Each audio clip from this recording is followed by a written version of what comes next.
Les pulsations du relais battaient à travers mes gants, lentes, animales, comme si la station rêvait. J'avais pris l'habitude de ce souffle métallique, depuis 3 cycles maintenant, mais ce soir-là, dans le halo bleuté de la chambre de condensation, la vibration changea de timbre, une nuance de voix parmi les machines. Le réseau en cible se mettait à chuchoter. Je stoppai le flux principal, isolant la séquence d'anomalies. La grille holo devant moi se trembla, pixels dérivant dans le vide. Derrière le sillage des transmissions normales s'inséraient des diagrammes impossibles, des formes d'ondes qui semblaient se replier sur elles-mêmes et, pour la première fois, j'eus le vertige d'un écho qui me fixait. Les progéniteurs. Leur signature psychique était reconnaissable entre mille, un tressaillement mental, plus ancien que le langage, capable d'abaisser la température de la pièce par simple proximité mentale. Je savais qu'une technomancienne n'aurait pas dû ouvrir son esprit si tôt, sans interface protectrice. Pourtant, je déverrouillai la grille métacorticale. Un contact de soi m'effleura, puis une pression, familière, presque enfantine, Julietis. Mon propre nom. Murmuré, la syllabe vibra dans la moelle de mes os. Aucun humain ne connaissait ma véritable fréquence mentale. Et cependant, la voix l'articulait avec une justesse irréelle, comme si ma pensée avait trouvé un miroir de chair dans le néant. Je restais suspendu, les yeux grands ouverts sur la courbe de la sphère d'observation. En dessous, Orion étalait ses filaments lumineux, brume de gaz vert et mauve que les radiations de jeunes soleils teintaient comme des veines vivantes. L'onde se répercuta dans la baie vitrée, les alarmes internes se turent, absorbées par l'événement. Alors, le relais parla. Pas un langage. Un souvenir. J'aperçus des architectures liquides, entièrement psychiques, où flottait une multitude d'intelligences liées en résonance.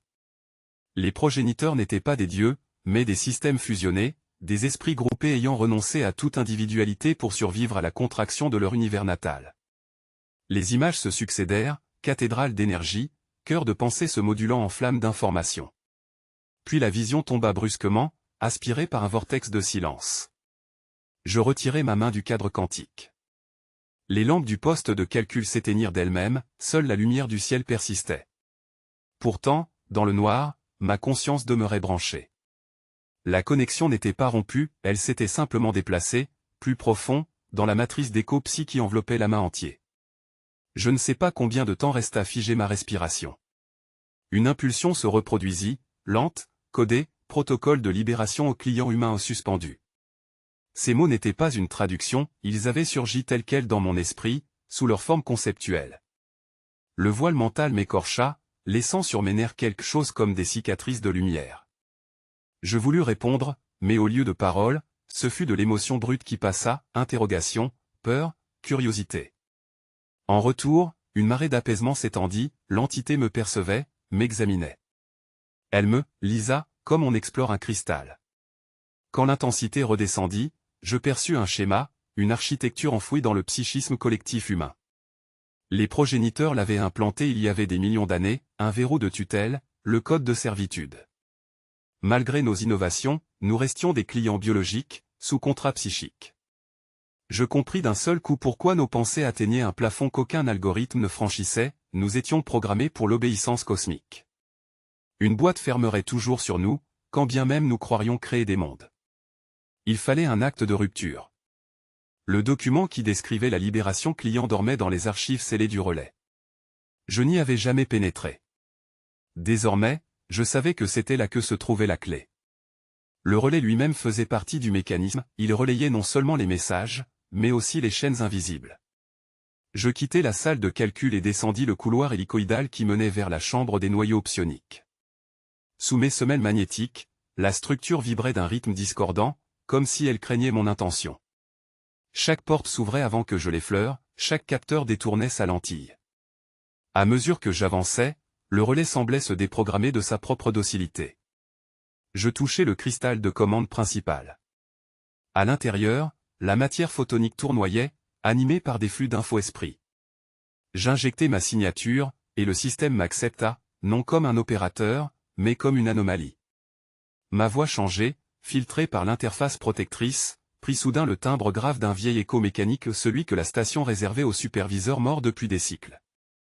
Elle résonna dans la sphère d'observation, flottant en halo translucide autour de moi, où des morceaux de conscience semblaient se réfléchir sur les parois polychromes.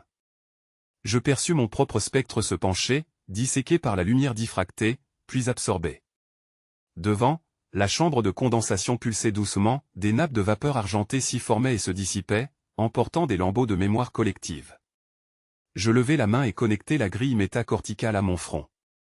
Un frisson glacé étira ma perception jusqu'au pli de la matière.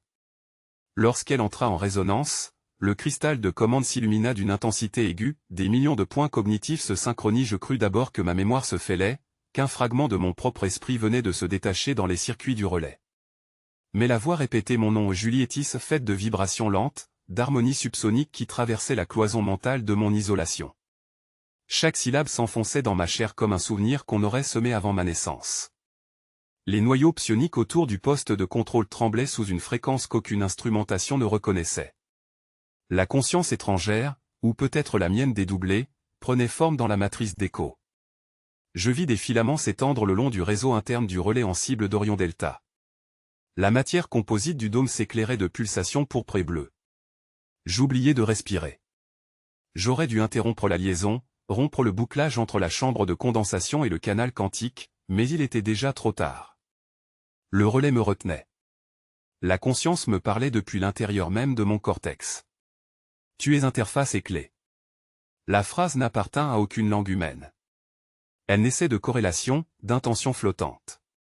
Mes pensées, elles, se composaient d'éclats incohérents, peur, fascination, honte d'avoir ouvert les flux sans autorisation.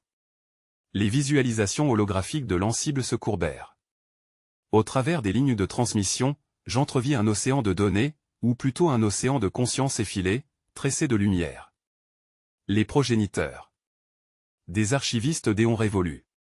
Je dégageai mes mains du gel de commande, me forçant à rompre la connexion, mais la surface opalescente s'était déjà moulée à ma peau. Chaque capteur résonnait à l'unisson de mon rythme cardiaque. Je sentis la chaleur de mon sang se convertir en flux psionique, acheminé vers le cœur logique du relais. Là, quelque chose répondait, comme une marée répond à la lune. Les parois se mirent à émettre un grondement grave, non matériel, c'était le relais qui entrait en transe. Je notai dans un réflexe de technomancienne la dérive progressive du champ zénith, la croissance anormale de la densité psi, le déplacement de centres de gravité subtils. Le vide s'épaississait dehors, et dans cet épaississement vibrait un murmure. Si j'ouvrais les volets d'observation, j'aurais vu les courants magnétiques du bras d'Orion se déployer comme des serpents de feu lent. Je restai immobile. Tu as été conçu pour nous entendre, continuait la voix. Le protocole de servitude empêche vos esprits de s'ouvrir entièrement. Nous avons laissé la clé, mais aucun des vôtres n'a su l'activer. Jusqu'à toi. Je ne voulais pas croire à cette désignation. On ne sort pas d'un programme plurimillénaire par accident. Pourtant, une partie de moi savait depuis toujours qu'un obstacle veillait dans les profondeurs mentales de chaque humain. Une pudeur invisible, une limite impossible à franchir sans cauchemar ou collapse psychique.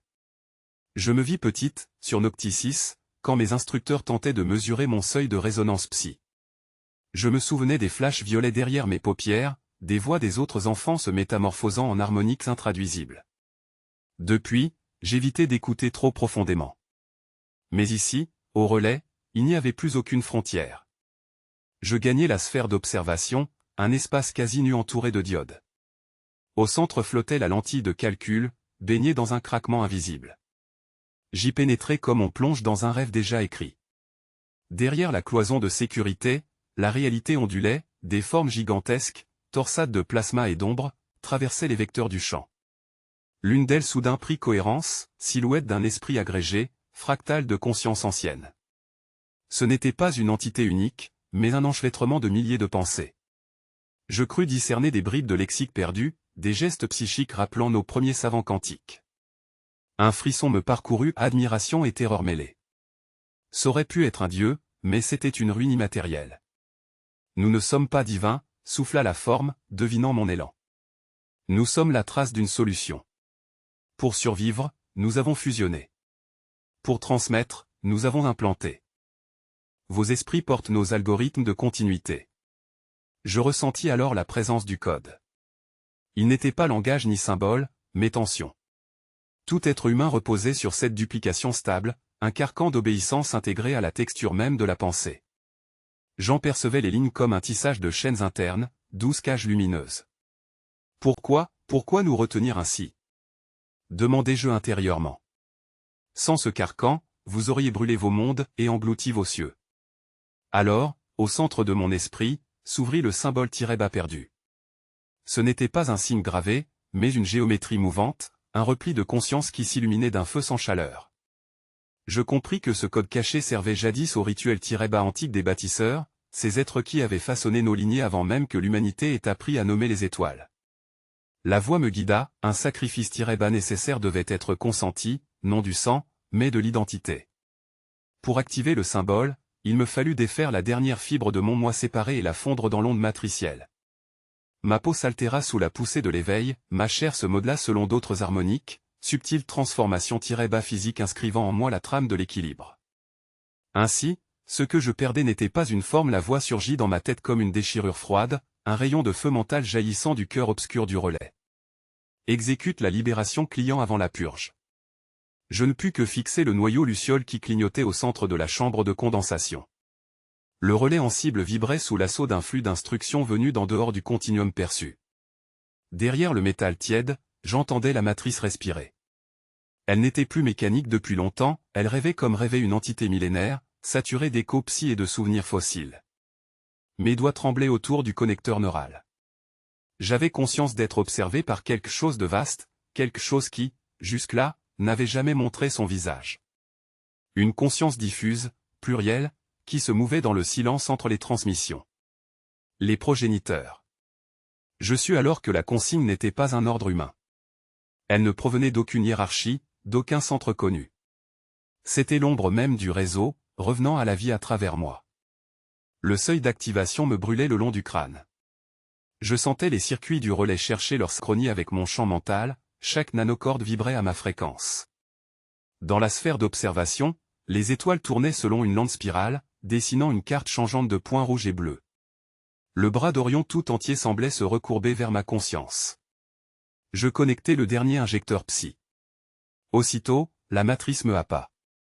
Des visages sans contour m'encerclaient, chantant par images, un océan de particules, des soleils qui s'effilochaient en filaments, puis un tissu de matière pensée si vaste qu'il semblait englober toutes les mémoires humaines. J'entendis leur voix sans bouche, nous t'avons modelé selon la fréquence perdue. Tu es la porte. Accomplis la libération client. Et si je refuse? Murmurai-je dans le flux. Un mur de silence s'éleva. Puis vint la réponse, froide, exacte, alors le protocole s'autodétruira. Ce relais et tout esprit connecté seront purgés. Je perçus la menace au-delà des mots, si je n'obéissais pas, la chaîne densible se replierait sur elle-même, précipitant des milliards de consciences dans le néant mental. Pourtant, une part de moi doutait, chaque résonance de leurs paroles sonnait comme une cage polie. Le code de servitude que j'avais retrouvé dans les archives fractales parlait déjà de ça, une obéissance gravée dans la psyché des descendants humains. Et je sentais peser en moi cette injonction cachée, un pli profond dans mes pensées, que je pouvais presque toucher du bout de la conscience. Je décidai de sonder la matrice plus loin. J'ouvris mes défenses mentales et plongeai. La surface du flux se déchira, des fragments d'âmes anciennes dérivèrent dans la clarté dorée. Je vis des progéniteurs à l'instant de leur fusion, leur corps se dissolvant dans la lumière d'un univers mourant, leur conscience s'imbriquant pour ne pas s'effacer. Ils avaient renoncé à l'unicité afin de survivre à la contraction cosmique. Ils avaient transmis ce réflexe d'unité obligatoire dans leur création. Nous étions ces créations. Et moi, Julietis, j'étais, sans le vouloir, l'outil chargé de perpétuer leur dessein. Le relais trembla. Des alarmes physiques retentirent, la structure se tendait comme un arc. Des faisceaux d'énergie psy sifflaient dans les conduits. J'étais devenu le cœur d'un orage. Temps résiduel avant purge, 92 secondes indiqua la voix automatique du poste de calcul. Je pris une inspiration lente, consciente de la sueur froide qui coulait dans ma nuque.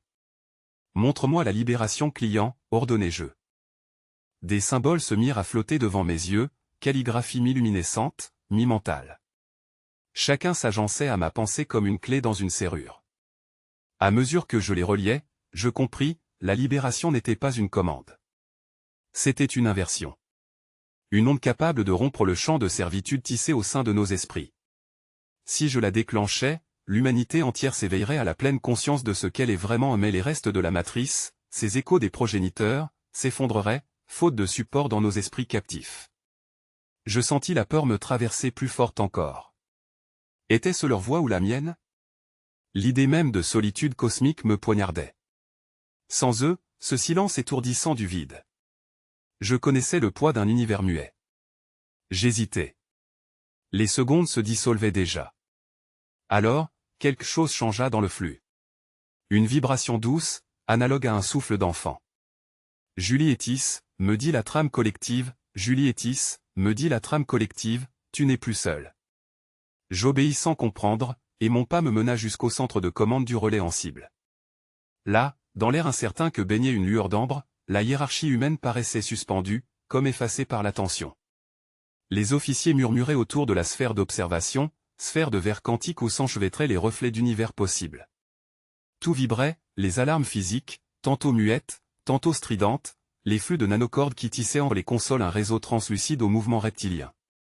À travers les conduits d'énergie psy, je sentais passer la respiration du système entier. Je gagnais mon poste de calcul, les mains tremblantes. Sur l'écran doré de Sigma mouvant, des symboles calligraphiques se recomposaient d'eux-mêmes, fluides comme une prière ancienne adressée à la machine. Je sus qu'ils essayaient de nous dire quelque